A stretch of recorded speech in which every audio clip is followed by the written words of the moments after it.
Uyafisa ukumdlisa kodwa wazi ukwenza kanjani lokho.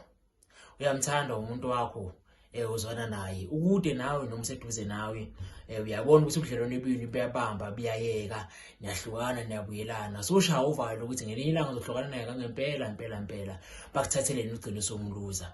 Uyafisa ngempela ukumdlisa kodwa unawo amandla noma ulwazi ukuthi ungakwenza kanjani lokho yena angakubambanga ngoba uyasaba ukuthi angakubamba mhlambe mawufaka idliso la ngaphansi noma usebenzisa idliso ukuthi umfakele edlini.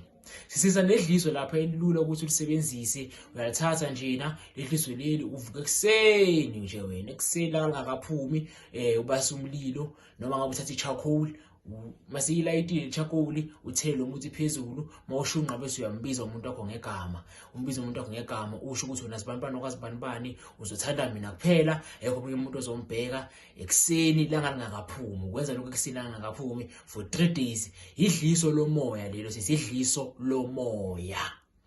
Makushunqa lapha yena uzoba nosizi abe nje nokukhumbula ukuthi ngathi ngabona umuntu wami uzibanibani kanti ukuphi akufonele afisa ukubonana nawe la kuthando luzovuseleleka ngaleyo ndlela leyo usuke somdlisile kodwa umdlise ngedliso lomoya.